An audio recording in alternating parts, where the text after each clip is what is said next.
একটি সবুজ জঙ্গলে বাস করত এক দ্রুতগামী খরগোশ। তার দৌড় এত দ্রুত ছিল যে বাতাসও যেন তার সাথে পাল্লা দিতে পারত না। সে গর্ব করে বলতো, এই জঙ্গলে আমার মতো দ্রুত কেউ নেই।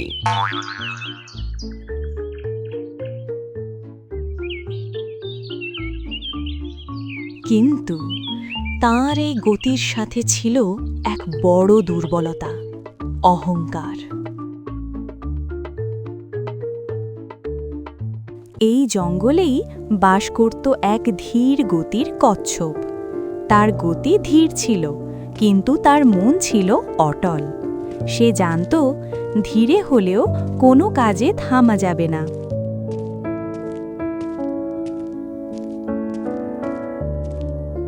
একটা রৌদ্রোজ্জ্বল সকাল, জঙ্গলের সরু পথ ধরে ধীরে ধীরে এগিয়ে যাচ্ছে কচ্ছপ। তার ছোট ছোট পা মাটির সাথে তাল মিলিয়ে এক টানা এগিয়ে চলা। চারপাশে পাখির ডাক, পাতার মৃদু শব্দ, সবকিছুই শান্ত, স্বাভাবিক। কিন্তু হঠাৎ সেই শান্ত পরিবেশ ভেঙে দিল এক হাসির শব্দ।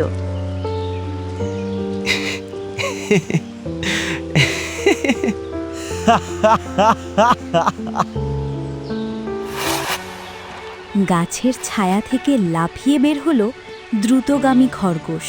তার চোখে আত্মবিশ্বাস, ঠোঁটে তার ছিল্লের হাসি।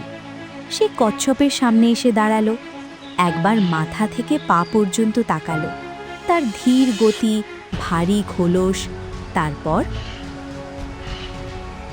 এই যে কচ্ছপ ভাই, এই গতিতে চললে তো তুমি সারা জীবনেও কোথাও পৌঁছাতে পারবে না।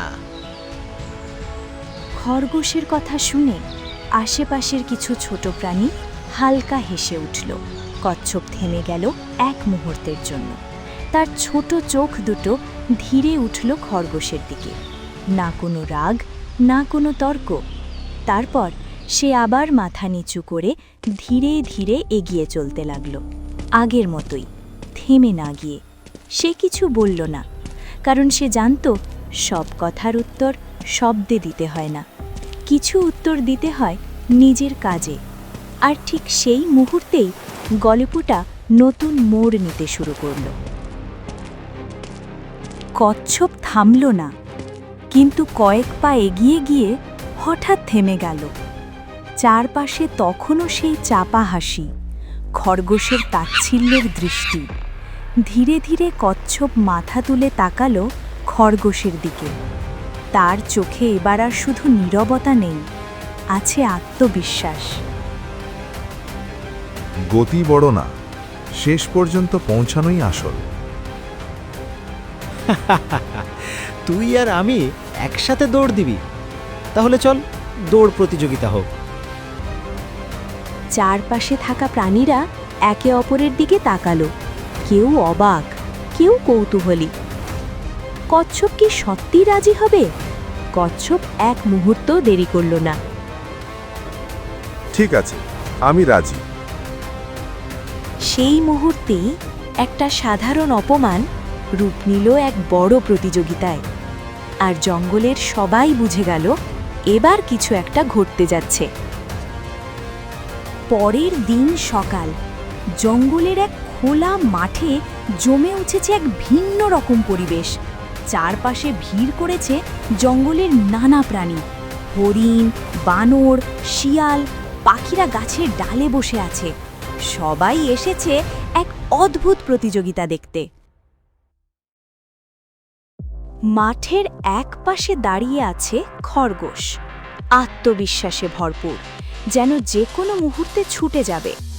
অন্য পাশে শান্তভাবে দাঁড়িয়ে আছে কচ্ছপ, না কোনো ভয়, না কোনো তাড়াহুড়ো।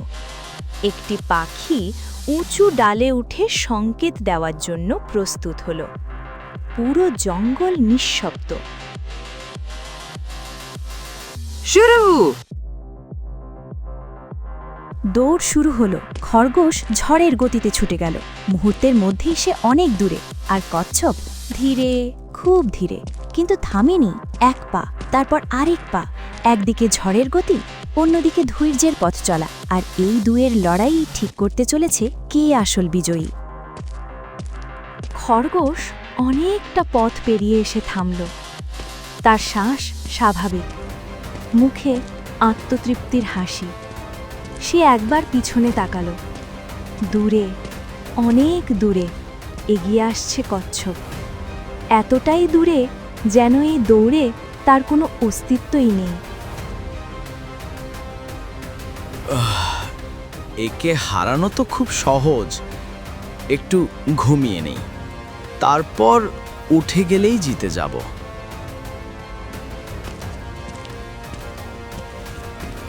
সে চারপাশে তাকালো। গাছের ছায়া, ঠান্ডা বাতাস, একটা আরামদায়ক পরিবেশ।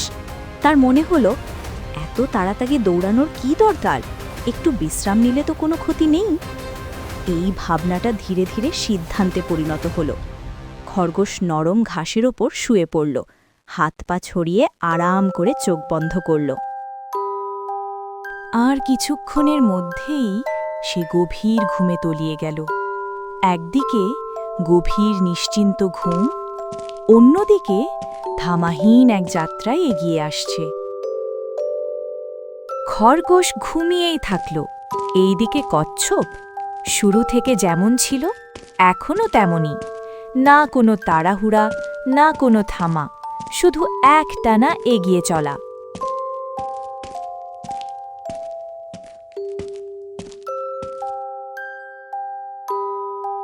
হঠাৎ খরগোশের ঘুম ভেঙে গেল। সে চমকে উঠে বসল, চোখ দুটো আধ খোলা, মনে একটু বিভ্রান্তি। কয়েক সেকেন্ডের মধ্যে সব মনে পড়ে গেল। সে দ্রুত উঠে দাঁড়ালো, চারপাশে তাকালো। তার চোখ বড় হয়ে গেল। সামনে গন্তব্য প্রায় ছুঁয়ে ফেলেছে কচ্ছপ, এতটা কাছে যেন আর কয়েক কদমের দূরত্ব। না, এটা হতে পারে না, আমি হারতে পারি না। আর মাত্র এক কদম, কচ্ছপ সেই শেষ পদক্ষেপটা নিল আর ফিনিশ লাইন অতিক্রম করল। ঠিক সেই মুহূর্তে খরগোশ এসে পৌঁছালো। সে থেমে গেল ফিনিশ লাইনের আগে, শ্বাস ভারী, চোখে অবিশ্বাস। সে তাকিয়ে রইল কচ্ছপের দিকে, যে কিনা শান্তভাবে দাঁড়িয়ে আছে বিজয়ী হয়ে। বন্ধুরা, এই গল্পটা আমাদের জীবনেরই প্রতিচ্ছবি। যারা ধীরে চলে তারা পিছিয়ে নেই, যারা থামে না তারাই এগিয়ে যায়। তাই মনে রাখো, ধীরে চললেও থেমো না, কারণ ধৈর্য আর নিয়মিত চেষ্টা যে কাউকে জয়ী করতে পারে।